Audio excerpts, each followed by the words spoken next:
kings, queens, and everybody in between. Y'all know what today is, folks. It is Thursday, April 6th, 2023. Now, you may be saying to yourself, but Mr. Frosty Combo, if it's Thursday, what does that mean for us? What does that mean for me? What does that mean for my content dosage today? It means you're watching your favorite podcast. Welcome to Clout.WAV with your hosts, Subtle Fraudulence, and yours truly. Now, let's just be honest. It's been a while. We've missed you. It's been a couple weeks. I was at MegaCon Orlando suffering, but also having a good time, bringing the virtual reality experience in the game room to everybody out there, whether it was through games like... Are you ready? I don't think y'all are ready yet. This is like the one time where you guys are going to be able to clip this and go, aha, we knew that you were doing an ad read the entire time. But Ruins Magus, great game. I had a great time. I think it's phenomenal. Now, granted, VR is not really my thing. You know, I got a big head, putting on a tight headset, and I wear glasses. It's not the best combination for your boy, so not something that I'm really in the market for. But if you guys are into virtual reality, make sure you go ahead and grab that game. It is on Steam. We also have Vox Machina, which I think is also a really complex game. It's really complicated, but if you like big mechs, you like looking around, checking your six, checking your visor, pulling levers, hopping gauges, and learning how to actually pilot a giant Gundam, and you're just out here mega deuce punching people in the face. If that's what you're into, trust me, you got it. If you like Beat Saber, or you like games that allow you to find the groove, find the rhythm, and find your strive, try Synth Riders. Dope game. Kind of fun. I think it was pretty cool, but I digress. Enough of the free ad reads. You're going to have to pay me for the next ones. But anywho, Subtle Fraudulence, how have you been? I know your weekend has been long. It's been arduous, bleeding into this week, and now you've continued that journey through the work week. But Friday's tomorrow. So what you got for me? Hey, man, look, it's really great that Good Friday is here, because that means I have a day off. The last weekend was, I mean, it was all right. It was my birthday, and no big deal. Happy birthday, buddy. Chat. You know what we have to do? I didn't do it last year, but we're going to do it now. You ready?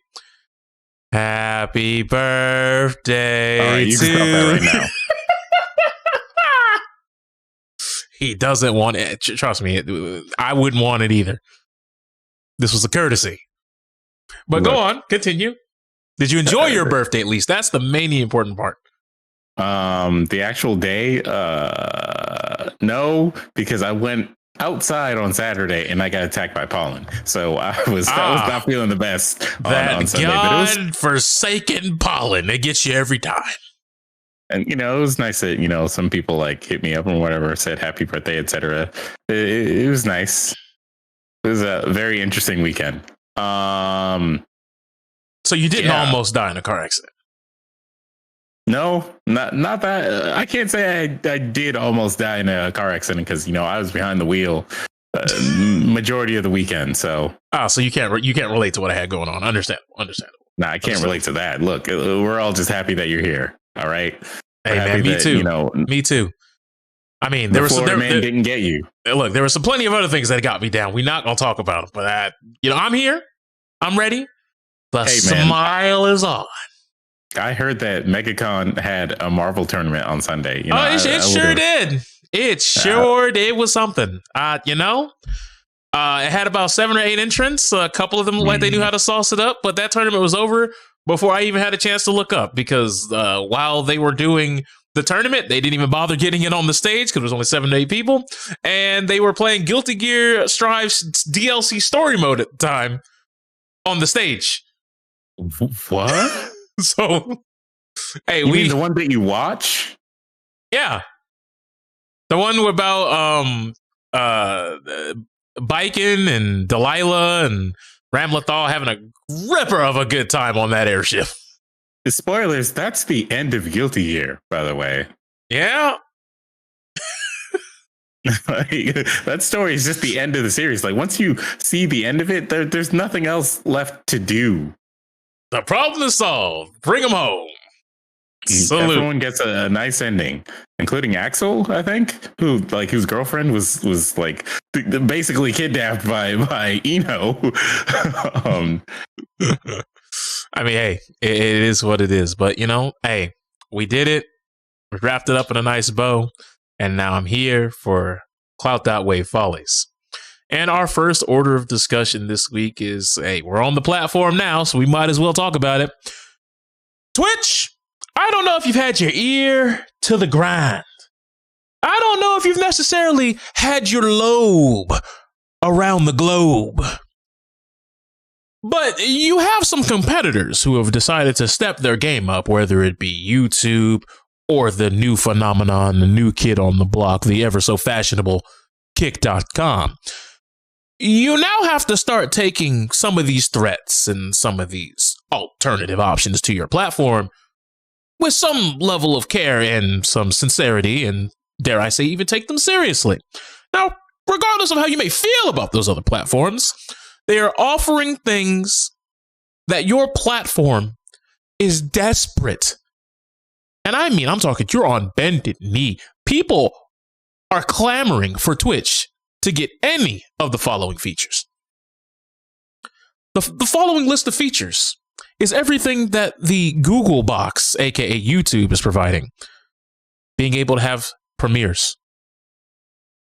Being able to not only upload your content, but to also give a nice way to curate it in a way where you can interact with your chat while you drop something new. So let's say you pre-record like a show, right? And you want to have it go live, but you can also participate with this big, huge experience, which, don't get me wrong, you could do, but a lot of that heavy lifting has to come on the creator's end when you could just have it integrated into the platform. Don't like that? How about this? Man, that was a sick moment that got interrupted by an ad, so it was really small for me.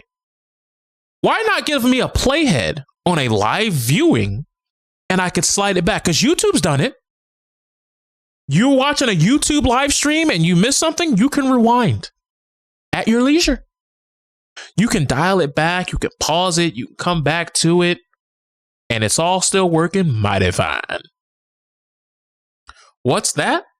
You want to have an easy way to multi-stream, and you don't want to use a third-party application or go into a third-party app. Like, remember, you guys brought squad streaming to the table, so we know that a lot of these things are in the infrastructure, and these are things that you can expound upon and make them better. But it seems like you don't want to expedite the process for the betterment of your creators and their communities, respectively. Now, I say all of that word salad to basically say this. The one thing that has really gotten people to make their way out, or their so much mass exodus from the platform, is the fact that y'all say, hello, ladies and gentlemen. This entire piece of porcelain straw is your income. This is what you've earned. This is who you are. This is exactly what your community has brought to the table. This, my friend, is rightfully yours. But unfortunately for us, we have to bend the rules a little bit, give it a little twist, and say, this part, you're never going to see it, pal, because this is for you. Because they're taking half off the top. Not to mention, if you're an affiliate, there's so many like pitfalls and caveats, and basically becoming an affiliate is genuinely a scam. Because the community that you're trying to build, you're missing out on a lot of those early resources. Because not only do they now get exclusivity for the first 24 hours of your content, not only are they very wishy-washy about whether or not they're going to ban you or hold it against you that you're using a program like Restream to stream on other platforms, not only are all these things you have to consider before you become an affiliate, once you do become an affiliate, you don't even get check marks. The emote selection that you get really isn't that great, especially when you have things like Better Twitch out there? Yep, Better TTV. Look. So it's like, you get one animated GIF, one animated GIF emote. That's all you get until you become a partner or have more people follow, sub, etc. And you get 3 regular emotes. They've updated that a little bit now that you get like follower emotes too. But and honestly, sass. Like, I just feel as though many of your contemporaries are starting to find better and innovative ways to pass you on too many fronts, to where the only reason why you guys have a chokehold on the game in a lot of cases is because you've been around for so long. People have just kind of accepted. I mean, it's Twitch. Y'all been here since JTV. Y'all have that seniority on your competition, but that can only last so long. And we're running into a time where y'all might be running out of that prime real estate, especially when you have big influencers and big creators on this very platform who have made their name on this platform, who have bled purple for years, are deciding to say, you know what, Kick Rocks, we're going to YouTube. You know what, I'm tired of this. We're going to Kick. They would rather go to a place where their spokesperson, their flagship, the face of their streaming platform, is out here being a bigot. One of the guy who runs it has been battling drug issues for a portion of their life before Kick opened up. They have juice up real quick, guys. Let me juice up. And like, people would rather go to that platform as opposed to be on this one. And I say all of this because the main point of contention is that 50-50 revenue split. So, as you know, Twitch is a business. They need to make money, and they want to make sure that the people on their platform stay on their platform. That's how they continue to make money. So instead of making an edit, an amendment, a little change here or there on what they're going to do with their infrastructure, on how they handle payouts, they decided, you know what? We're going to double down. We're going to go into double jeopardy here. We're going to find a new way to inject some funds and some revenue into some of our creators' pockets. Okay. Claps for Patrick. All right. Hey, yeah, all right. And then you immediately follow that up with saying, but the 50-50 revenue split on that injected revenue is still here. We're still taking 50 off the top. It's called a sponsorship, but I mean, you know, you're sponsored, but come on, you got to pay Papa Twitch. You got to pay Papa Amazon. And you got to start asking yourself these questions. When is enough enough? When is it going too far? When has it become too much? You've already ruined it. Oh, go on. Do you think this is going to bring back the bounty board that, you know, has been so elusive to anybody who is not like a you know, partnered top creator or whatever with X amount of followers, subs, etc.? Because you know, that was a really good tool for people who wanted to, you know, find ways of like, you know, improving their community, making a little bit more money with their Twitch stream and whatnot. And it is impossible to get unless you've already cultivated your community and done all the things that that would help you with. So yeah. Any mention of that, you know, with this sponsorship that they're talking about? Because otherwise, why would I snitch on myself and say, yeah, I got a sponsorship with somebody and I'm going to do it through Twitch? Like, see, you know, that's tough, right? That's a tough position to find yourself in. But they've ruined the whole donate directly to your streamer economy, because it should be simple. You should be able to just open up Twitch, click on something at the bottom of the screen and donate. And a lot of people have set that up, but that requires you to set that up. You, the content creator, has set that up. Through Twitch itself, oh no, they got bits. Which means the people who have manufactured how bits are, you know, transferred and the infrastructure behind it, they're getting a cut. Twitch is getting a cut.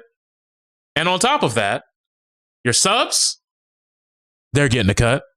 And I don't know if you know this, it depends on region, country, taxes, of not only where they're living, where you're living, but it also depends on the device in which they are subbing on. The cuts of when you're subbing can be different from using a web platform just on a regular everyday PC or versus busting out the old mobile phone. Could be different. You can't even sub if you're watching on the TV apps that they have. Oh, trust me, it's even funnier because I don't know if you've seen the Apple TV app of Twitch. It's a shambles. It gets updates, but it don't work.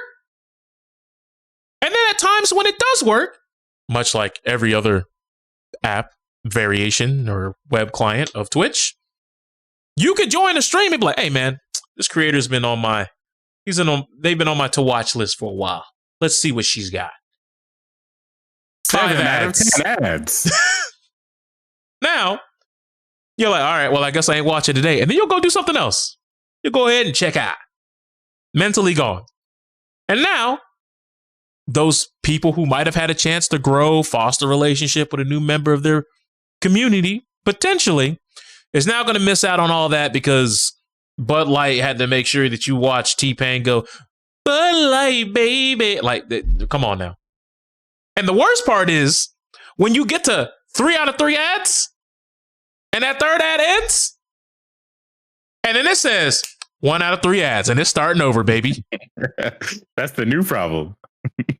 So I don't know. As a whole, I just feel as though Twitch has a lot of things it needs to iron out, especially when these NDAs are being like, cleaned up and whatnot.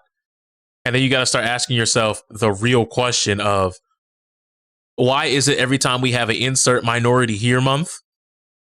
Why is it every time that one of those months goes by, a couple months later, we're finding out that the people who are on the carousel, the people who were supposed to be supported, the people who were supposed to be taken care of, were none of those things? And then you got to start asking yourself the question, at some point, are content creators going to push back? And funnily enough, Kick's existence is like the level one of the pushback that we've been waiting for. Also, Jay Grave, appreciate the follow, by the way. Let me tell you something here, chat. I got to you. juice up for a second. No, not juicing up, brother. Here, chat. All right, chat. All right. Listen. Oh, Twitch, man, he's OJ the Juice Man, and he's juicing up. Let's go.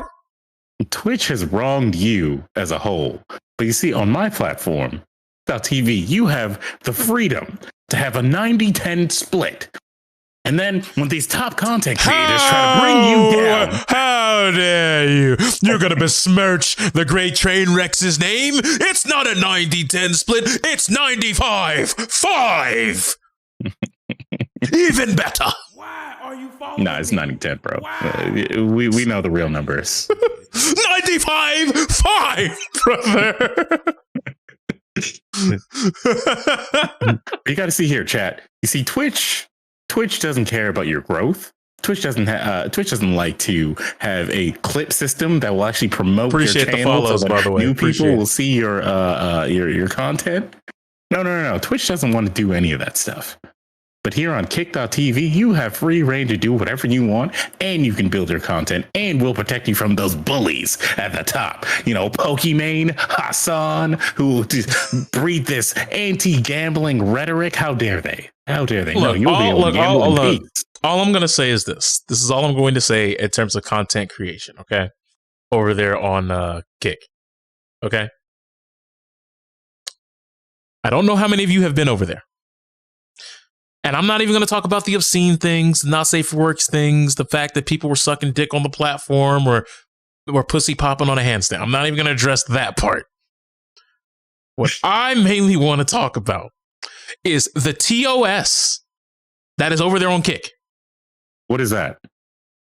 I don't know if you guys know, but if you go to the page of the TOS, it's basically Twitch's. The rules that are written there and are transcribed, now they might just be, word salad, precautionary verbiage. So just in case some legal litigation pops up, we can say, hey, we had rules. They didn't follow them. Can't blame this on us. I mean, we may have told them that's all right, But look at the bylaws. We wrote them. We wrote them. We wrote them, so you can't touch my scrotum. Maybe that's all that is. It's just lip service, but they have rules. They have regulations. And lo and behold, people have been banned on that platform. And it's funny. Days.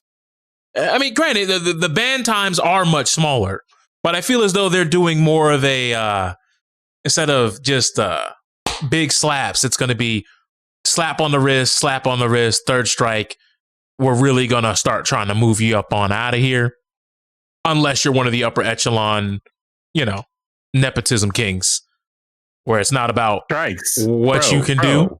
No, bro. I got to tell you right now, bro. You don't understand, bro. What happens, bro, is that... man, not bro. Stop the Brody. Every time I wake up, I have to spew negativity, bro. I can't take it anymore, bro. I can't do that. I have to spew negativity all the time in order to get my numbers up, and I can't do it. So okay. So what race are you going? A break. What race are you going with today? What are you talking about? Race? Come on, man. You know what my pronouns are. That's exactly what I'm going after every time. All right. Black and AF. The black/AF. That's what we doing now. Look, bro. I can't take it anymore. I can't handle all the pressure and all the DMs of people being like, "You're not being negative enough. You're not talking about killing enough people." Look, man, I can't handle it anymore. It's ruining my mental. So I'm taking a break indefinitely from streaming. You know what's wild? All that stuff, bro. You know what's wild though? There are people who say stuff like that, what you're saying, and they're the first person to call somebody a snowflake, and I'm like, I want to know. I want to know where we open this platform up, where it's like, I'm tired of these snowflakes always coming at me, and it's like, you're the only one yelling. Who's the snowflake here? Like some of you, their whole days are ruined. I need to take a mental vacation because being a content creator is such an arduous journey. The pain I feel in my heart as it skips a beat every time I taste defeat here on this internet because you people don't get it. You don't understand my struggle. I was a lowly man who thought the average income was a mere $100,000 a year. And to find out that there are people making far less than that as the national average. Let me retreat to my chambers. And it's like, what world do these people live in, bro? Who are these people? Who are these folks? We should stay away from these folks, bro. It's very easy to build a glass house around yourself when you have what the French call money or moolah. So, all right. Can we just admit that Jay Grave is a little out of pocket? Just a little bit. And I'm not saying, like, you were just quoting what we were all thinking. That's not the point. I don't have a problem with what you said. It's just your first message of all time in this chat is, in air quotes, the blacks. Hey, you got it, man. Jay Graves is cooking, bro. Anyways. Is cooking, bro. Anyways. Yeah, the platform is can our brother get a high next time? Jeez. How's it going, maybe? Before we go right into the bits. But yeah, I don't know. The whole thing to me has been like really weird. It's the whole way the landscape has pushed itself is a little bit strange. Let me put it this way. Adam 22 Adam 22 has been getting a lot of shit because he's been kind of like pushing further into the reactionary I'm gonna like add shock value to my platform to get people to watch type of like pipeline. Mainly recently because he did an interview with Richard Spencer, the Nazi that everyone knows as the Nazi, the alt-right guy, who was ostracized by the alt-right for being too like in the public sphere. But anyways, that guy said that Aiden Ross, off camera, Aiden Ross is actually a very like normal, boring type of guy. He's a very, milquetoast type of man. And that's why the things that he's doing now has to be done on his end, because otherwise people are going to catch on and be like, whoa, he's boring.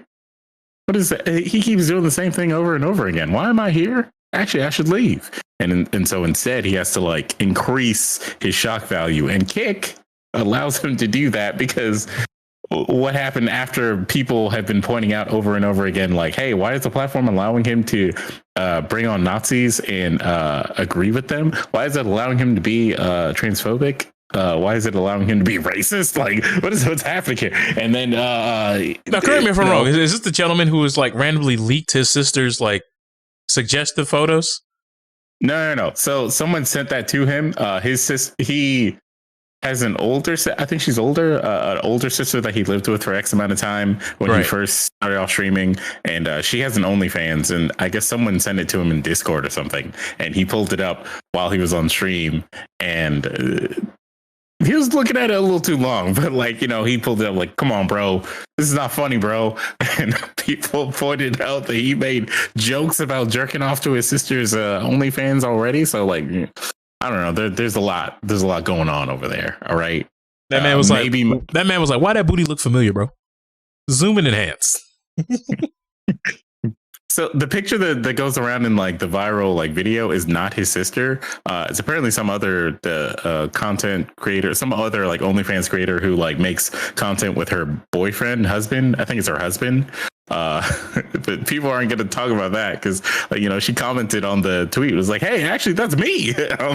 And people were just like, all right, anyways, you know, whatever. But he keeps doing that over and over again. And the most that he's gotten is like a very like shady video from Trainwrecks being like, look, bro, we know that you're doing this to like appease your fans, which is like, yeah. Anybody would know that. That's how audience retention works. He's like, unlike me, shocking. The Alpha Chad ape. I've got 8 gang on my side. I don't have to appease to these fools, these fans. They know what I'm about. They know me. They understand that I, Trainwrecks, am the best. And that, you know, my community loves me no matter what I do. And that I lead my community instead of my community leading me. I think that's actually what he said. He did all that and then didn't ban the dudes. It was like they were handing you the evidence that you need to give this guy at least like a week ban, you know, like a ban of 1 week's time to like show people that you're not going to tolerate this shit. And you came out, you talk shit about him, and you're still tolerating it. So like he can just be like, all right, bro, but like I'm still here. Like, you still paid me. Also, it's funny that all of that happens, and then Aiden Ross is like, I'm taking a break indefinitely from streaming. So yeah.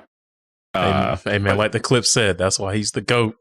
The GOAT. Other streamers are like announcing that, you know, maybe they're going to Kick, or maybe, you know, they're in talks with Kick, and like, you know, the Kick Twitter page keeps like, you know, teasing, oh, you guys aren't even ready for who's coming in. Like what? Hikaru got signed to Kick, and he's still gonna stream on Twitch, but not as much. Like, they got my man a summer home. Yeah. Even though I'm pretty sure he was already rich, he does really well on Twitch with his chess streams, and he's also like a top tier chess player in general. So yeah, and like I think he's like an ambassador on certain things. His YouTube channel is really good, et cetera, et cetera. You know, it's mostly people who don't need the bag, but like are going to go over because they're tired of dealing with Twitch, or it's people who literally get banned on Twitch and then immediately say, well, I can just go to this other platform right here and I can wow out even more. And they're not really going to even notice because. But you want to know my favorite moderation team is. You know, my favorite thing is about a bunch of people jumping into Kick. What? Look, I'm not trying to call anybody out. All right.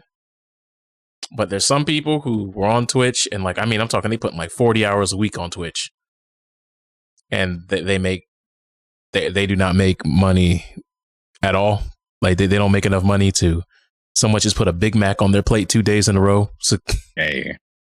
And they think going to Kick is going to be able to put those 2 Big Macs. Remember Mixer? Well, here's the thing. Mixer could have worked. It had the infrastructure. It had the money. It had everything that you needed to work. But something happened behind the scenes. I don't think that was ever fully disclosed what it is. It's all speculation and hearsay. But something happened where the plug was just pulled on that. I thought it was just the typical thing, like Microsoft didn't understand that they're going to be losing money on this platform, and so once they saw their losses, on top of the people that they paid to stream on the platform and all that stuff, once they saw those losses, they're like, oh nah, let's just can it. Like we don't need this, because it's not like Twitch. When you look at the numbers, Twitch allegedly doesn't make a lot of gains compared to the losses. Operates at a loss. Their valuabilities. Yeah. So Amazon keeping Twitch is a godsend, sure. But other platforms don't understand that. If Amazon were to ever drop Twitch, there would always be the next service up. And the problem is, if Amazon ever tried to come back to the game, they could never come back. They would never be allowed to come back. It's like, nah, you gave up on us once. And that would be the narrative. They would just buy their competitor. Do you know how Amazon operates? They take losses just to bankrupt their competitors sometimes. They will do it. The big bleed.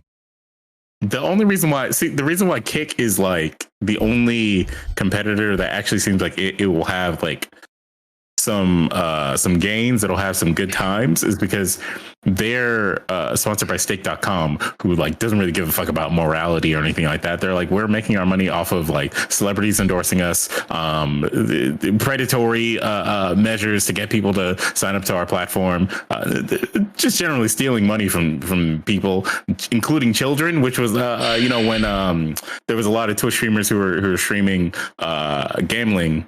There were underage kids who would sign up, pay the actual fee to sign up and whatnot, and then they would get to the verification process and wouldn't be able to verify themselves because they're not 18, and Stake would just keep the money. They were just you already paid us, so you paid us, and you couldn't. Imagine paying the cover charge to the club and they say, oh, you can't get in.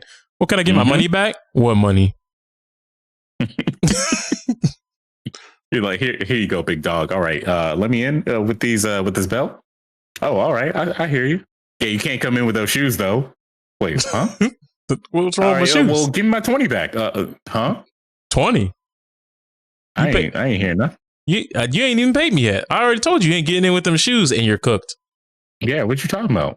Come on, big dog. You know how it is. Don't make me call Suge Knight. That's not what you want. But is he in jail? He's not in jail, right? Your guess is as good as mine. I do not follow with that man. Suge Watch 2023. But speaking of watching pockets and monetary gains and running at a loss, CLG Esports is now going on the back burner. And there have been plenty of esports, companies, teams, and players in the industry that have just fallen off by the wayside, or just straight up said, hey, bro, we can't do it anymore. We're out of here. Financial hardships, et cetera, et cetera. Hell, we've even lost some events and some conventions just flat up outright. They just nah, running this is going to put me in a position of homelessness. So we're just going to throw it out. And a lot of people may not understand why this is happening, but the tech bubble is it's not looking as lucrative as initial forecasts might have presumed. Mm-hmm. Because you got to understand, when it comes to esports, you got to find a way to make money. All right. At the end of the day, it doesn't matter what you're doing. Money's got to be involved. These corporations don't care if their game is loved by fans. They don't care if they have a diehard loyal player base, because if they did, Rumble versus, you'd be able to log into that game right now. You'd be able to log in today. What's that? You think that these companies care about what it is you got going on? If they did, Overwatch 2 wouldn't exist at all. I mean, you're right, but they wouldn't be charging you $24 for 5-year-old skins. Can you really call it Overwatch 2? You can call it Overwatch Open Access Beta, just like Multiverses. Yeah, that was the thing. Wasn't there like a trailer recently that was like, actually, Multiverse is officially going to release in the next month or two? And I was like, well, no, they were like season 3, the revival, and it was like a revival of Multiverse. They had a whole hashtag for it, and then they were like, and Dragon Ball: The Abridged series is a fan base parody. Please support the official release in 2024, brother. And they just disappeared.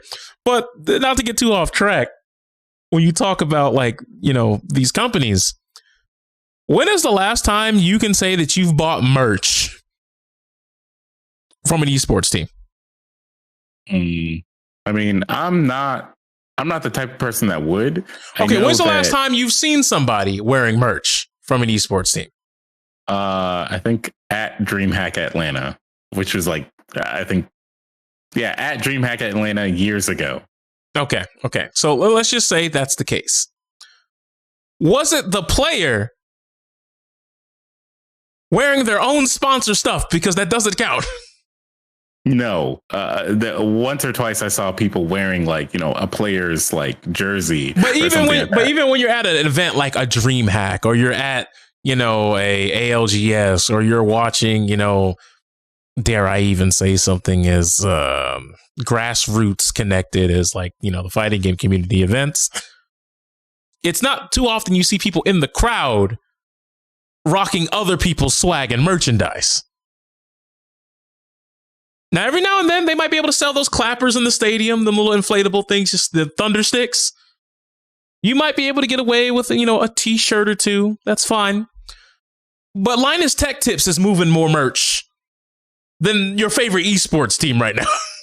You know, well, of course, you know, Linus Tech Tips, he's a juggernaut. What are you talking about? He gives me all the tips on what technology I should spend if my money on if I'm rich. So anyways, the point, people who buy esports merch are like are not a rare breed, but you have to like cultivate a very diehard fan base, and that only exists for a lot of the like more legendary like esports, I guess you could say, like, you know, like legendary like CS:GO and like StarCraft players probably have you know, a lot of people buying their merch, you know, unless they go the Destiny route where they like, you know, flip themselves to become like a completely different brand, and in which case then only the schizoids buy their merch. But like, yeah, some people will buy esports merch, but you shouldn't put like, esports organizations should not see that as like, this is our main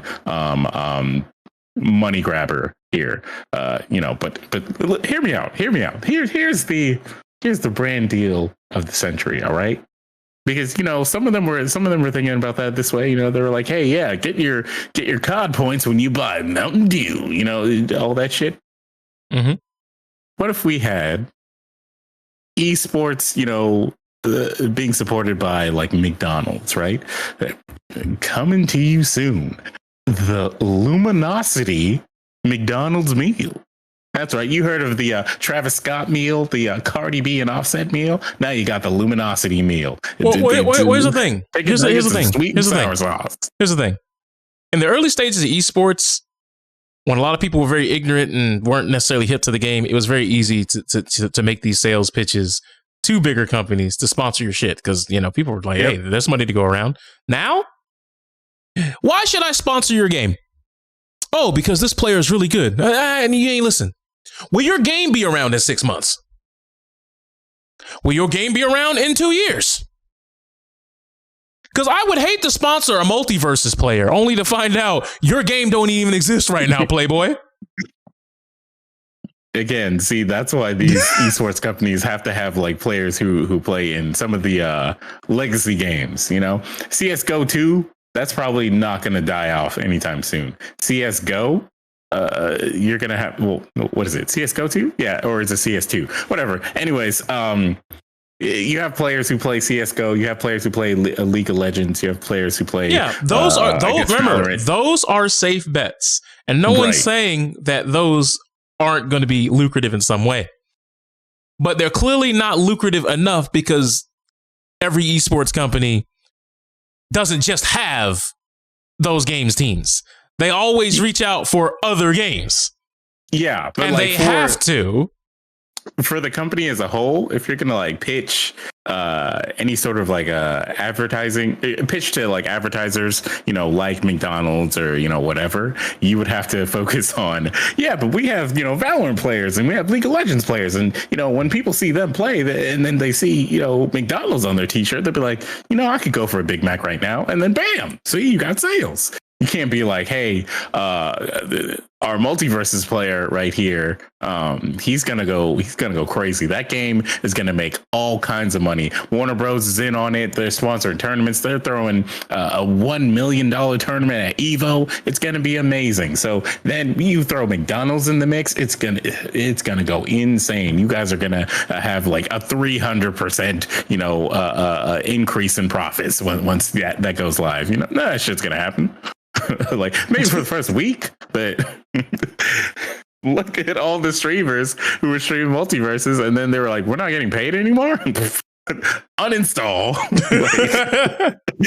like that's it's hard to predict those things with new games, but facts. You can't use new games to advertise your company. As far as the competitive side goes, you'd have to be the company that like owns the game itself to actually like have a stake in it. So like, you know how people are always pushing for Nintendo to support Smash, and then Nintendo was like, we'll throw our own tournament where, you know, kids will play online with items, and it's like, no, but you can't do that. All right, Nintendo, I guess that'll go. And where is it now? You'll have to get a Nintendo or a Sony or whatever to sponsor these games, because they're the ones who are looking for the profit after the initial like boom of the game is out. And the competitive scene is good for shit like that, especially now, because, you know, you can actually like go into, you know, your job or, you know, your coffee shop or whatever and mention Evo, and you'll have a decent amount of people who actually know what it is, which that in and of itself is pretty surprising. I mean, we don't get top 8 on ESPN anymore, but yeah, but TV is dead anyways, right? The other thing I wanted to say about it, though, is like you have so many of these different and new esports coming out, because every game wants to facilitate an esports ecosystem for some reason, because apparently every game feels as though it's integral that they get one, which it's not. Like even Knockout City tried to have one, and well, then that game will be gone in 2 months. I mean, that game was built to like have a pretty decent like scene if taken like seriously on a competitive aspect. It's just that it required too much of a boost for that to be successful, which that wasn't gonna work. Like I said, the issue with most of these games that are coming out, I don't want to call them fly by night games, but they come out and it's like, all right, you want to have tournaments, but do you give a reason for people to even care about the tournaments? Number one. And two, why is it that people know, like, I know people who knew about Knockout City tournaments who didn't even know that you had to pay for Knockout City. There you go. And then when Knockout City became free to play, there are people who are still telling me, nah, man, I ain't hopping on that game, man. They still got to pay $20. Yeah.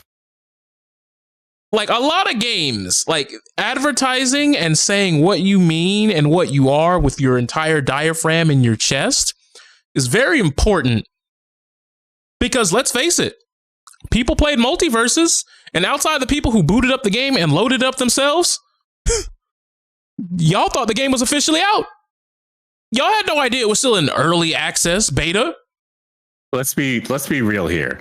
Most of those people who booted up the game only did it because they only downloaded the game because it was free. And because it was going to have a giant, like, what was it, $10,000 pop bonus at Evo? And everyone thought it was going to be easy money. Million. It was like $1 million. Oh, yeah. It had like an insane pop bonus for Evo. And then like Nakat and Void won that. And that tournament was like, it was kind of a mess to like set up everything and shit, because it was, what was it? It was on PC. There were all kinds of like different peripherals between like GameCube controllers, keyboard players, like the random PS whatever or Xbox controllers, Logitech G30 players. Yeah, all of that shit. So having to set all that up in what is the least common type of tournament, which is like a PC tournament, which is usually reserved for the games that either like have to have it that way, like, you know, your CSGOs, your League of Legends, all that shit, or much less having 4 players hooked up to it at the same time. Exactly. So, you know, for anything resembling a fighting game or like a platform fighter or whatever the fuck, running it on PC is full RIN, very full RIN, because usually those games don't even have like a good PC version. So it was very, you know, there's some delicacies, you know, mixed in there. That one tournament went all right overall, but it wasn't enough to keep the scene going because they weren't going to keep putting money into it, and all the like DLC announcements were kind of trash. Like Gizmo, huh? Look, the fact that Gizmo and Stripe did not come out at the same time was ridiculous. That was ridiculous. Yeah. They wasted 2 Black slots. I'm trying to think. Outside of Rick and Morty, did they have anybody who like really moved the meter? And I mean like moved the meter. I'm not talking about, oh, I remember Marvin the Martian. I'm talking about people who are like, oh, snap, they're in the game and wanted to play it. You mean as far as DLC? Yeah, as far as the deal, like the secondary characters, because Gizmo did not get anybody to jump into that game. Yeah, you're talking about an IP that's like much older than the actual fans of this game. So yeah, you got to know your audience.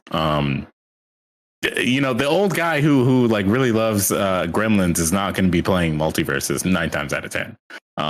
But as far as the DLC goes, I don't think there was any other characters that really like pushed that. LeBron? No, not really. Yeah, because LeBron Space Jam 2 was bad, and it was LeBron from Space Jam 2. Oh god. Actually, that is crazy. Outside of the base roster, the only characters you got were Gizmo, Stripe, Rick, Morty, Black Adam, and Marvin the Martian. Yeah. Where are the needle movers in that lineup? They had original characters that they were going to add to the game. You gotta remember that. Yeah, and remember. Don't worry. We'll see him in 2024, allegedly. When the game comes back. We'll Fun see. Stuff. Look. When it comes to platform fighters, you always have to ask yourself, when you're in the room with all the marketing people and all that shit, you always have to ask the question, is this better than Smash? Is this going to be better than Smash? You know, Smash has Sora from the Kingdom Hearts series, and it also has Sephiroth. So, like, you know, is it going to be better? Yo, is it going to be like, close there? Imagine saying, we have Mario, Sephiroth, Cloud Strife, Samus, Bayonetta, Snake, Donkey Kong. And it's like, all right, that's crazy. That goes hard in the paint. Multiverses, who are your headliners? Batman. Okay, all right. Superman, Wonder Woman, Harley Quinn. So what makes you better than Injustice? Because we have Garnet. And Jake the dog. Steven Universe. Tom and Jerry. Bugs Bunny. Hey, yeah. But you see, like, in the platform fighter realm, you gotta understand, most kids today, a lot of these cartoon characters and like stuff that's on TV, a lot of these people they're not going what you would call big boy watched. Mm-hmm. Especially when you're trying to like cultivate an audience and all your DLC has been outside of Rick and Morty,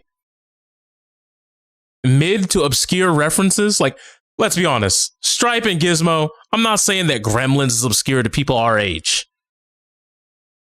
But to the people who like are the main target audience on the core of this, they're not Stripe and Gizmo from Gremlins. They're cute little furry things that you might want to play with. That's how you would look at that for like them being marketed in this way. Yep, exactly. Black Adam and Marvin the Martian. Sorry, pal. Not gonna lie. If it wasn't for Dwayne Johnson, I don't think anyone cares about Black Adam. I do because, Injustice player here, but, Also, yeah, the version of Black Adam that they used wasn't really similar to the movie version. He was more of like... No, The Rock became a skin the next season. The next season? Too late. Like, what do you mean? It was like, God, wasn't there like an Injustice character who... they had the regular version, and then like a year later they had like a movie skin that was released for it. I can't remember. Talking about Jon Stewart for Green Lantern? I think that was one, but a good Cheetah example, and Vixen. MK11. Let's think about that. When they released the movie costumes from the first MK movie, right, for MK11, at the time when like MK11 was kind of like on the downtrend when it came to popularity, like it had already been out for like a couple of years and shit. So they're like, hey, we got the actors to come through and voice the characters. And we're using their skins so that, when you use the skin in the game, they actually have those same voices. And it's like, oh, that's cool. But I'm kind of done. It wasn't something that was really going to pull players back in or get new players to hop on. Exactly. And like I said, esports is a really tough sell because your game also has to have player retention. It's not just whether you can run good events. It's not whether you could just get good players to come out consistently. The game itself also has to be pulling people in at all times, bringing in new content. And that's a lot of money. And if you're a game as a service and, you're free to play, you got to start nickel and diming people. I mean, hell, look at Fortnite esports. You get players over there who are saying they don't even want to play it. And the other thing is when you talk about having esports, you also have to have players. And you know what a lot of the players are finding out? Being an esports athlete fucking sucks dick. I got to scrim this game for 8 hours. And if we get on a patch that makes the game unbearable to play, I'm stuck playing this game for 8 hours. God of War Ragnarok comes out, can't play it, gotta miss it, gotta scrim. Resident Evil 4 Remake out, can't play it, gotta scrim. What's that? A remake of my favorite childhood dream, my passion game? Can't play it, gotta scrim. Well, now it seems like contracts are being adjusted for that because of the streaming aspect of things, where like a lot of these players have like streaming clauses in their contracts of like you have to stream for X amount of time because the streaming side could make them like actual revenue because of donation subs, etc. When Twitch is being nice. Yes, but I will raise you this: a lot of those streamers after being pro with those contracts go, wait, it's like you've seen the end of Space Jam. The monster goes, he was bigger than we used to be. A lot of those people who have those contracts go, but I could just stream what I want. And when their stream is lucrative and, it's, dare I say, productive and is allowing them to live a comfortable life, what do they need the esport for? Now they can play anything under the sun that they so choose. And they'll be fine. So why would I have the stress of having to stay up late, have these team meetings, go over plays, run scrims, and only be hyper fixated on playing this one game when I can play anything the industry has to offer and people will pay me to play it? Because I don't know if you've seen, a lot of these esports contracts are not what you would call like ironclad, big boy, let's pull down the doonies and beat the pussy up level contracts, folks. All right. Just because you're a professional esports player doesn't mean that you're getting paid enough to even so much as move out of your parents' house and pay your own rent anywhere. Hell, there's some of these people who have esports teams have whole contracts, and they're not even making enough to facilitate what the average minimum wage job owner is making on a week-to-week basis. And they're y'all are still putting in the 40-hour weeks. Usually the streaming contracts now are like, stream whatever you want. You just have to stream X amount of hours now. So like if the competitive side is not doing as well for them, then they can get what's the word? Well, anyways, they can get like pushed into being just like, you know, a full-time like streamer for the esports organization, and then they stream the God of Wars, the whatevers, and they're like, okay, well, we're gonna make something off of you with that because you're at least streaming and you have an audience and etc. And then you could still just like splatter our name somewhere on your stream so that people know you belong to us. And you want to know something else that's funny about that? What? So you look at esports, you see that a lot of the players are like, you know what, I could just stream on my own. You then have to worry about one thing when it comes to, you know, the game developers. Are they doing right by their people? Because if you look at the Overwatch League, there's like 4 or 5 teams suing the league. Hell, there's one team that closed their office and said, Blizzard will figure it out. They just went defunct. Like they went delinquent. Like they just no longer a part of the league. It's one of the teams in China. Because, you know, the Overwatch 2 shutdown thing, right? Yeah. Yeah, so an entire team just left the league. They said they just closed up the office. They just shut it down. Nobody, no communication, nothing. If there's a fine, I guess they'll pay it. There are events that these teams and these organizations in the Overwatch League are supposed to be in that their Twitters don't even advertise. Yeah. It's all a mess. And unfortunately, you're going to need the actual the devs, the you know, companies that own the games, the esports organizers, the players, all of them to like find a like common ground or like a common like plan to make all this work properly. Or the players are going to have to form a players union and make sure that those owners and those people who make these contracts and, you know, have, you know, the people who are the legislators and maybe form some sort of collection bargaining agreement. Hey, I'm just saying. Maybe y'all got to come to the table one time and have that 5 Kage summit, bro. I mean, what power do they really have over the people who are not making money, though? You know what I mean? Like, the pandemic really showed that a lot of these orgs are not making as much money as they think. Like between Beyond the Summit and you know, CLG having to close because they're like, it's just costing us way too much, and like we can't pay our people enough anymore. Hey, and remember, inflation is real. Exactly. Like we can all sit up here and say it's easy to just, oh well, you should just pay your people a check that is able to adjust for the cost of inflation. But you got to do that for every employee. And then your money and your service also has to have the exact same amount of customers, if not more, at the same rate of that same inflation. So let's just say inflation is making it just hard enough for like 5 to 10% of your audience to financially support you at the same level that they were. You just lost 5 to 10% of your customers just because of inflation.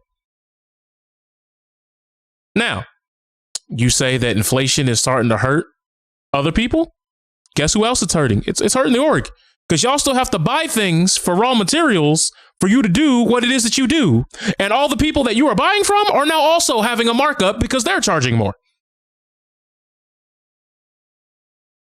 And if you want to talk about merch, if your merch costs more to make, it might even cost more for you to sell. So you got to raise your own prices, which might cut out other people who were in your market before to be like, nah, that's too rich for my blood.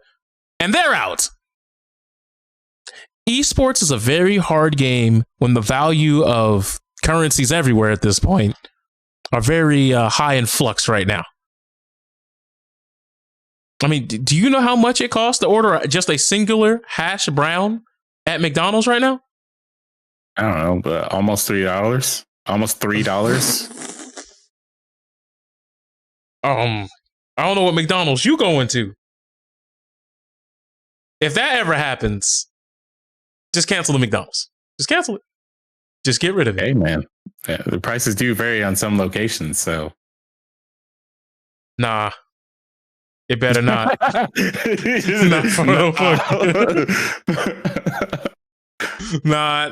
for that price. But currently, the hash brown is $1.89. Folks, just go back 5 or 6 years ago, the hash brown was like 89 cents. I could get 5 hash browns and get change back if I pay with a $5 bill. If I pull up with a $5 bill today and say, I want 5 hash browns, they got a gun pointed at me saying, where's the rest, homie? That's where we're at right now. It's almost like this system that does not put power in the hands of the proletariat is now causing everyone to fail besides the top 1%. It's almost like something needs to change so that, you know, we can adjust for this inflation that's been caused by, the high profit margins of these, big companies who are saying, no, it's your fault because you were at home getting money from the government. It's almost like those things need to change in order for all these organizations to profit. In order for you, as a person who wants to start up a business, to actually thrive in this country now, or in this economy now. But I also think that especially for a lot of games, I feel like esports is like, it's too much for a lot of these games. What I mean is, not like, every game needs an esport. Well, I don't even mean just like that. I just mean like, and I could be wrong. If anybody wants to correct me, please correct me on this. Back in the day, you had like your MLG, your game battles and stuff like that. But like, there was only usually like, for your game, there was like 2 to 3 big events a year. You might have like one in the winter. No, I'm not saying you don't have medium-sized events throughout the year. But there was like, basically, you had your Royal Rumble, your WrestleMania, and your Backlash. Okay. Like you had your big 3 throughout the year.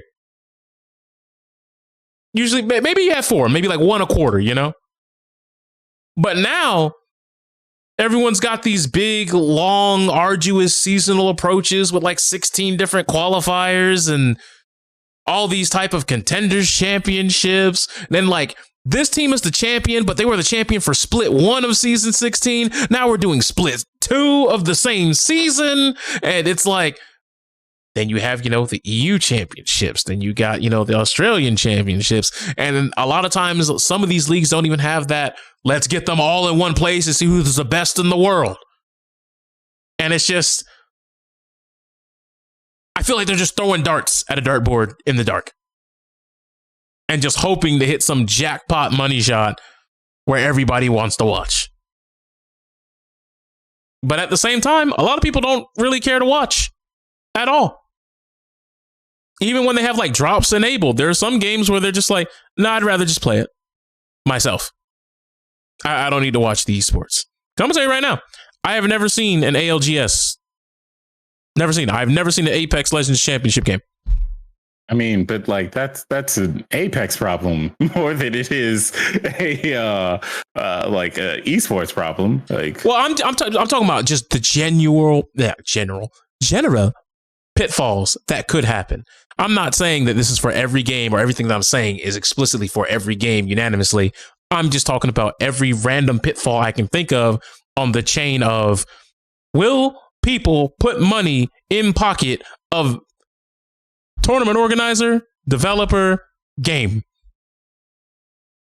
I mean, you can't factor stuff like that in if you're thinking about like the esports scene in general for your game, like you can look at stats for people who are interested in watching the game and people who have been interested in watching like the game competitively, and then make events according to that to try and avoid making too many events that's going to give people like fatigue. Because like Street Fighter 5 is a good example where Capcom Cup, Evo, Japan, Evo, US, all of that happened. But for Street Fighter 5, it wasn't as hype as it used to be, because you have all of these things where all of these top players that you're seeing in these tournaments who are making like top 8s, top 64s, whatever, all these good matches happen like every other week now, because you have Street Fighter League, you have online qualifiers, you have like major events that are happening like sprinkled along the way. Like you have all these things happening, and you're seeing the same matchup happen enough times that you're like, okay, well, this is not really going to change up too much, especially when you're at a part where like the meta is pretty solidified. It's not really going to like change too much, and the game is like literally on its way out. People are like, yeah, but when is Street Fighter 6 getting here? And they're already doing this thing where they're like, hey, we're going to get top players to show up and play Street Fighter 6 at this event and play this build of Street Fighter 6 before the game is even out. So now you already know, how IDOM is going to play against, Bon-Chan in Street Fighter 6, because, and what characters they're going to pick and all that stuff. When all that shit is more hype when you have the game available to yourself and you have the final game and you can like really like relish in the product while also appreciating the like competitive aspect. But most people don't have the crack beta. All right. Most people don't have the crack beta, so they don't even know or understand how the game plays very much right now. Not everybody's going to the website and then reading all these fucking immense details on how the system works, the controls, all that shit. They're not doing all that. They're like, when the game gets here, then I'll play it. I'll be more interested that way. New players are definitely not going to be interested in the content besides like a passing glance of like, oh wow, that combo looks kind of sick. Maybe I'll buy the game. That's about it. So, how do you feel about Street Fighter 6 dropping the $2 million right off the rip? And that's smart. That's the smartest thing they could do. And do you think that they'll keep that same energy for seasons 2 onward? It depends on how season 1 goes, but maybe. It'll probably push it down, because giving the initial boost for your first season, first month, first whatever is paramount, because you need new players to look at it and be like, now I have a reason to grind this game, because fighting games are hard. You're never going to tell someone that fighting games are not hard. Everything about fighting games is very difficult. I've seen so many people who love watching Evo, but they would never want to compete at Evo because they're like, I could never pick up the game and feel that I would do well at this competition or whatever. And that's fine. It's understandable, because you not only do you have to learn the combos, you got to learn the neutral, you got to learn the frame data. You don't have to learn the frame data anymore. You could be a gorilla. I'm a gorilla. Not only do you have to do all those things, but you also have to like understand how matchups are against other players, how other players can like really mix it up, and like what you need to do according to all of that. You have to have the actual experience. You have to play so many people. Most of the top players who are consistently making top 8s have played first to 100s at least 60 times in their fucking career before they got to that top 8, because they needed to know exactly how this matchup is going to work with this player versus this other player, et cetera, et cetera. There's too many like variables to factor in for you to feel like you're going to be the one. Because everybody feels like they're the guy. But money is the best motivator for anybody. As soon as somebody sees I could make $2 million, maybe I'm gonna buy that Street Fighter 6 right now. Actually, damn! Oh my god, the cracked beta just somehow installed itself on my computer. I guess I gotta play it now. Sorry, it's time to grind. Those things are gonna motivate people, and you always have to factor in that not everybody is a diehard FGC, diehard esports fan. You want the people who are on the outside, you want your neighbor to see a commercial for Street Fighter 6 and be like, you know what, that Luke guy looks kind of cool. Maybe I'm going to buy a copy of that game to play it with my son. Not everyone has to be competitive. They just have to enjoy the game. And that is what the competitive scene has to understand when it comes to marketing the scene itself, because it's got to be something that even the casual viewer will enjoy themselves, because they're like, oh, I have that game. Oh, wow, I didn't know you could do that. Maybe I'll try that myself. Or like, holy shit, these guys are crazy. I got to see what's happening next. Who is this Daigo guy? Whatever. Like, it's simple as that. Everybody remembers Moment 37. Even people who don't fucking play video games that much anymore, or in general, know what Moment 37 is if you explain what happened. Because they're like, oh my god, I don't know, that one guy was going against that other guy, and then he was Chun-Li, and then the other guy was Ken, and Ken just he blocked all those kicks, and then he won the match. It was insane. Everybody was yelling. Oh my god, and beautiful. That's all you need. Things are at their most beautiful when everybody can just understand it. You don't need some long-winded explanation. Have you ever tried to watch Overwatch without being an Overwatch player? If I just drop you into an Overwatch moment, you don't know what is going on, man. That's how it is 90% of the time. It's just camera. And then you hear random angry Japanese, and you're just like, what the fuck is that? And that's it. And you just hear, suffer as I have. And this dude is just running at you like a freight train. And it's like, what? I'm not sure I understand. About player experience. That's actually good that you brought up Overwatch, because Overwatch is free to play, and it's still not a game that's easy to play unless you just ignore how shitty some people are, because it's a game that requires teamwork and whatnot. You can't just pick up the game, decide you want to play ranked, because there's literally no reason to play unranked besides avoiding harassment, and even then people are weird in unranked. Anyways, but you play a game, you want to pick, and you're like, oh hey, I like this diva character, wow, really cool, I want to play her. Since I'm the tank, I'm gonna play her right now. And then get into a game, you're just trying to do the diva things that you understand on the screen, and somebody's like,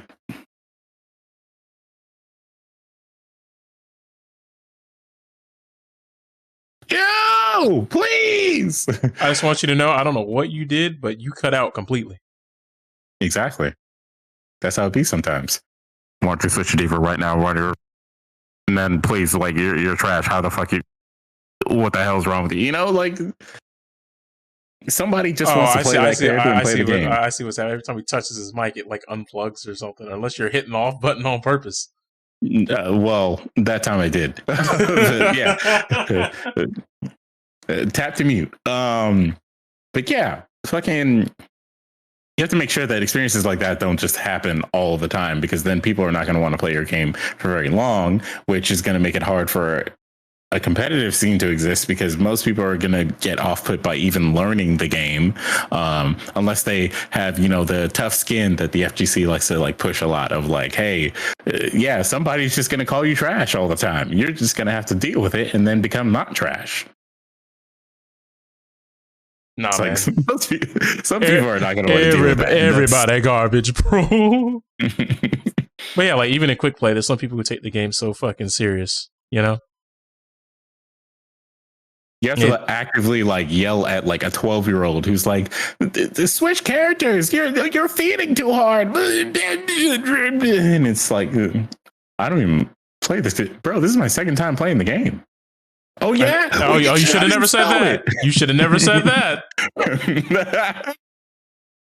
What, man? Why are you even in my game, bro? Oh, I hate the matchmaker, bro.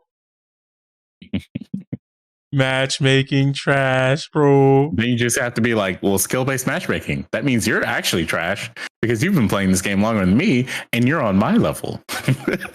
Don't hit him with the facts, man. That comes with a mail-in rebate. I don't know if you want that, bro. Oh no, dude. But yeah, esports is it's in a weird spot. Oh yeah. I hope the industry does better. I hope it can find a way to become more profitable, but you'll have to depend on like a lot of these new games to get it going. And I don't know if you remember this that came out about Project L during like Evo Japan, because there was some sort of conference with Riot where they revealed things about their games in general, but they announced that the game is not going to have sequels. It's going to be a live service fighting game. So it's going to work just like regular League of Legends, where they're just going to keep updating it. And that's going to be it. It's not going to get a next, game. It's just going to be, we're adding characters, we're adding, balance changes, all that shit, which that's very hit or miss because that's very experimental.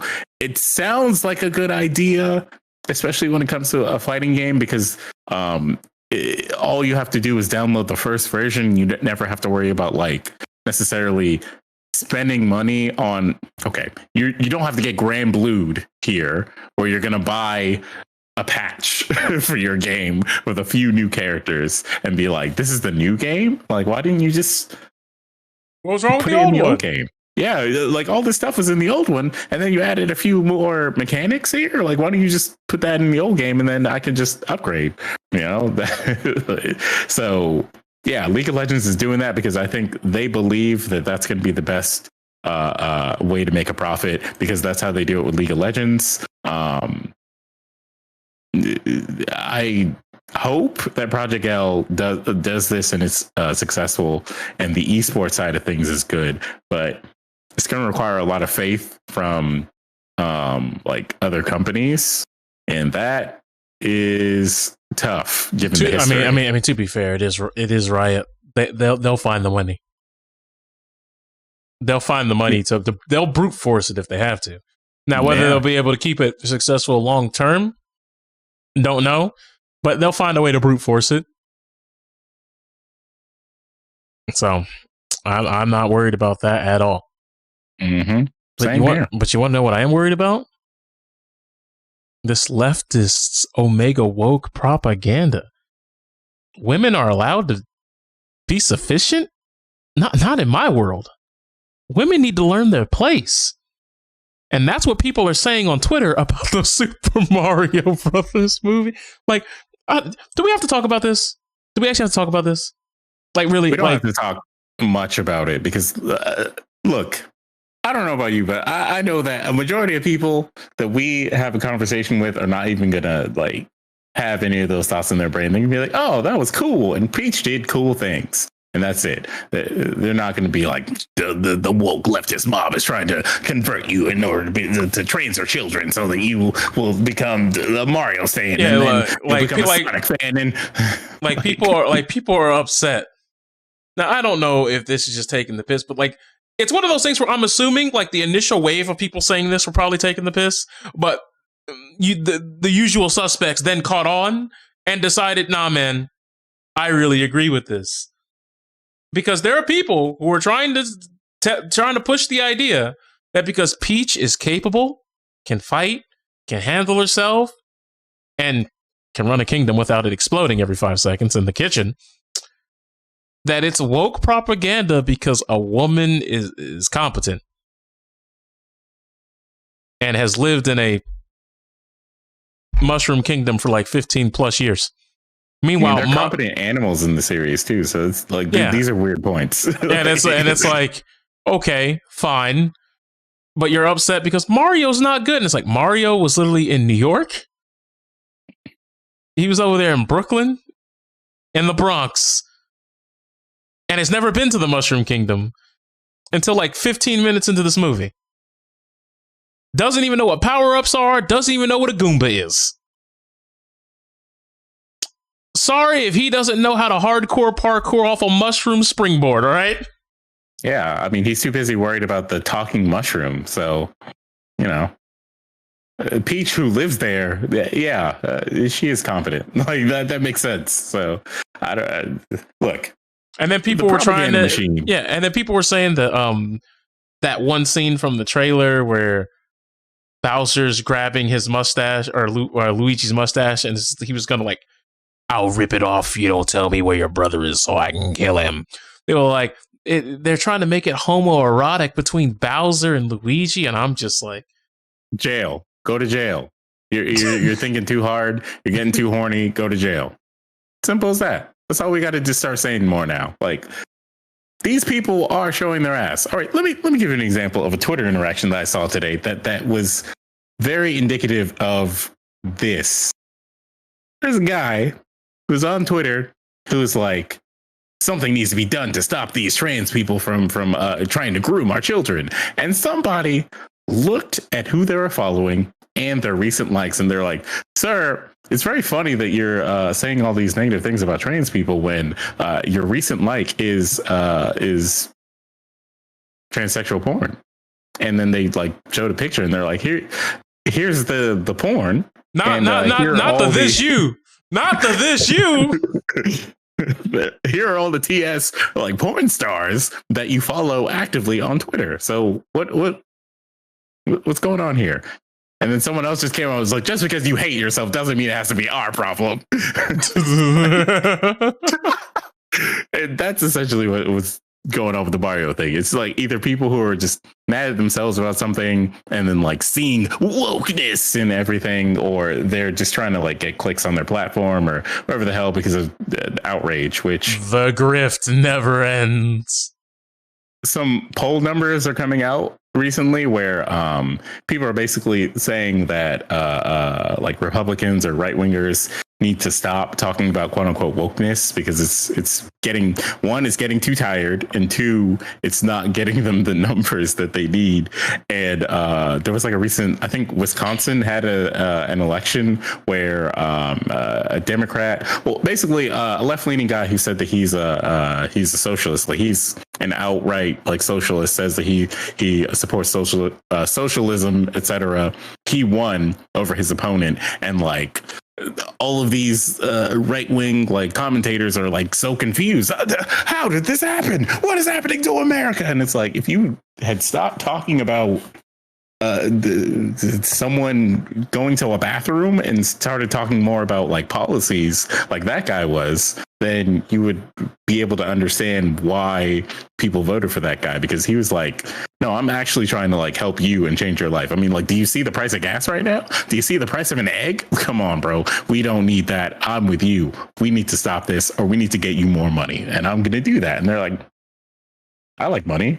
I got to vote for the money. So, and that's it. That's how he wins. That's how you win elections.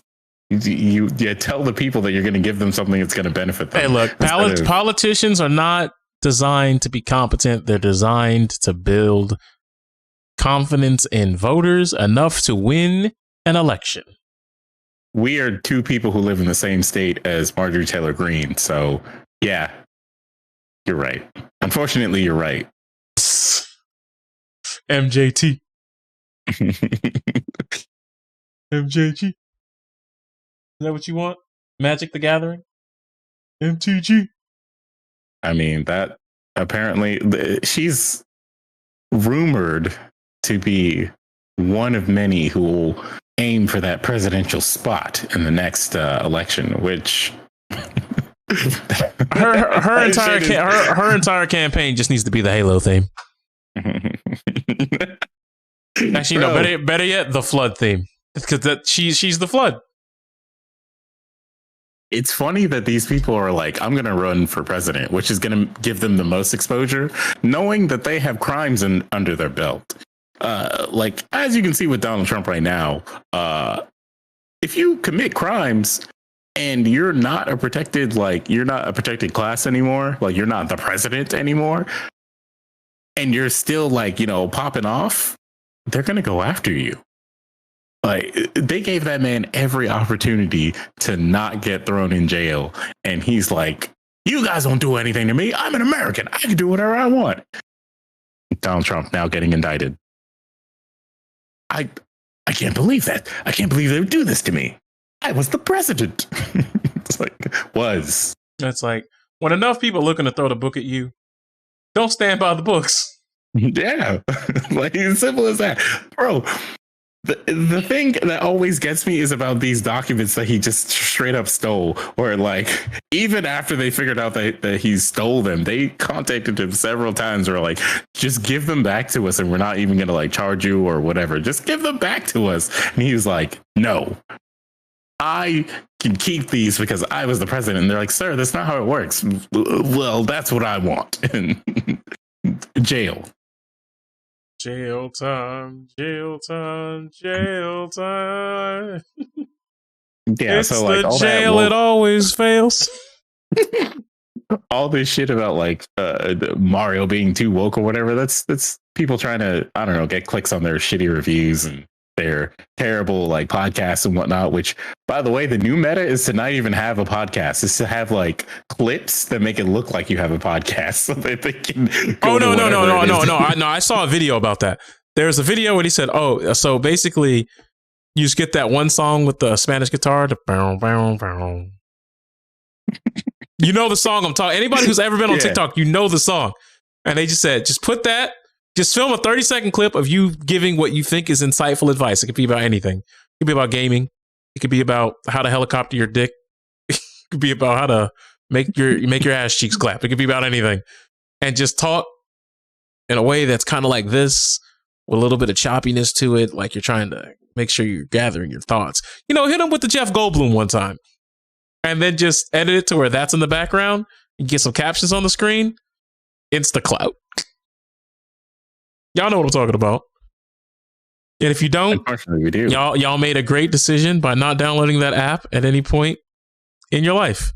And you're probably a better person for it. It's good sometimes. There's some. All right, I'm done. I'm done. I don't need to say more. Look, that app is a cesspool. All right, but it does have some good moments. All right. One of the good things is, I opened the app the other day and it had a joke that I've been saying for years, which was about the movie Air Bud. It was like, it's like your dad in the car with you after you lose to Air Bud. He's like, Dad, but we scored like a lot of points. It was a very close game. It was a dog. It was a dog. You lost to a dog. He can't even dribble. You are twice his height, and you let him get that shot off? Just stand in front of him, bro. Catch the ball. Do something. Oh my god, dude. Though we let that be an entire franchise. Bro, he played football, hockey, basketball. Like, God, what can't he do? Right? Fly. He can't fly. Are you sure about that? No. Okay, because he definitely played volleyball. Right. Yeah, it was called Air Bud Spikes Back. I remember that one. You know what? That's starting to come back to my memory. But like, writers hired me. All right, we can write this movie. Air Bud flies. Wait. He had kids? He did. Yeah. There's a movie about him having puppies, then they all play basketball or some shit. No, I don't think you understand. What? Allow me to read. He had air buddies, the kids, right? Mm-hmm. And he had snow buddies, the kids, and they meet a husky. Then he had space buddies. They go to space. They flew.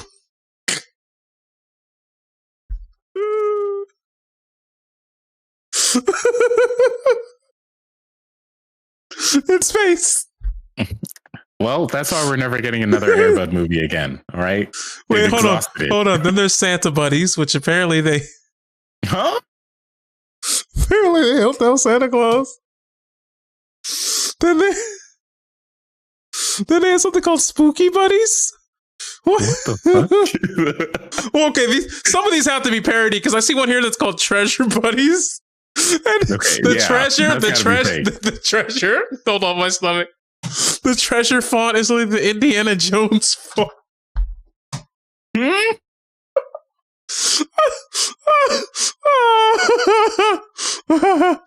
Treasure Buddies, 2012 American comedy film directed by Robert Vince and produced by Anna McRoberts. It's the 6th installment of the Air Buddies franchise. No, it's real.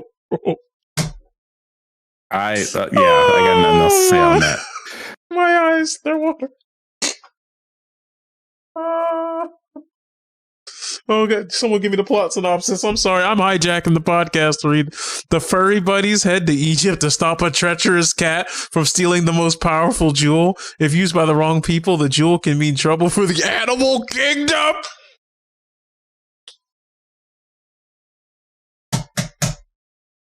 Okay, next topic. Just get me out of here. Get me out of here. Well, hey, Indie Fox has been unbanned on Twitch.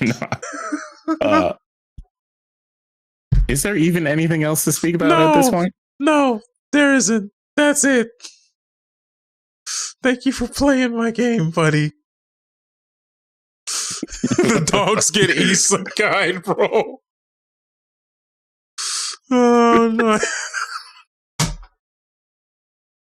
No shot. There's how is that even a real thing? Anyways, folks, thanks for joining us this week. If you need something to watch, maybe I could recommend The Space Buddies or The Treasure, but I'm sorry. There's a next category. There's another movie in here. It's called Super Buddies. The 5 golden retriever puppies find magical rings that give them unique superpowers. I've seen that before. I've seen like a picture of that before. Okay, yeah, you're unlocking memories here now. Together, they use their newfound powers to save Earth from a shape-shifting alien from outer space. Oh my God, how they keep making this shit, bro? Oh God, oh my head hurts now. The babies got more movies than their dad. I'm wondering how much money you can make being like on the writing staff for these like shitty sequels to like, you know, well-known franchises. You know, like Scorpion King 6. Like if you're a writer on that, how much money are you making really? Like is it like a proper career like course to go on, or like you can be under the radar, you don't have to like perform very well or anything? Look, bro. I'm gonna say a name of a movie. Mm-hmm. It's called Tremors: Shrieker Island. Now you may be saying, "The fuck is that? Why does that sound so vaguely familiar?" That's one of the straight to sci-fi movies or sci-fi original. No. I mean, it might be. It's on that tier. It's definitely on that tier. So for those of you who don't know, there's a movie called Tremors. It's a movie about these things called graboids, basically big worms that, you know, hide in the sand and they can pull you through like big grappling mouth. Like basically evil piranha plants from Mario. Then they came out with Tremors 2. And then those tremors could like walk and like they made loud screeching noises. Then they made a third movie where there's like, they look like Skarmories from Pokemon. You know, the little scrawny bird, but when they farted, they took off like jet planes, like their ass was full of fuel. I'm not making this up. They called them ass blasters in the canon, by the way. That's a thing. And then after that, there was like a movie where it was like a prequel where they were in the past and it was like their ancestors and how they dealt with them the first time they met them hundreds of years ago, whatever. After that, I just never thought about the movie ever again. I was like, all right, well, man, that was a weird series that started off good and got progressively worse, whatever. Apparently they're on Tremors 7 now, and yeah. I want to know how much that made. Is what I want to know. Look, as a writer, do you get paid before the movie comes out? Because if you do, that's a proper career goal. I'm on the staff for Tremors 7. Let me just write some bullshit right here. All right. Anyways, pay me my the $50K. Awesome. I'm out of here. All right. According to Wikipedia, Shrieker Island made that much. 2 million? 2.3 million. From home video sales. Who is out here buying this? Like, what? Bro, hold on. Is the budget on here? I gotta know what the budget was. No, all right, they don't have the budget on here.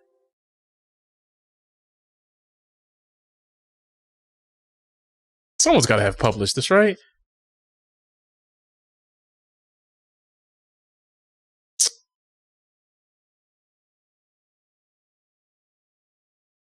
Well, all right. Well, all they got is it went 2.4 mil in the positive.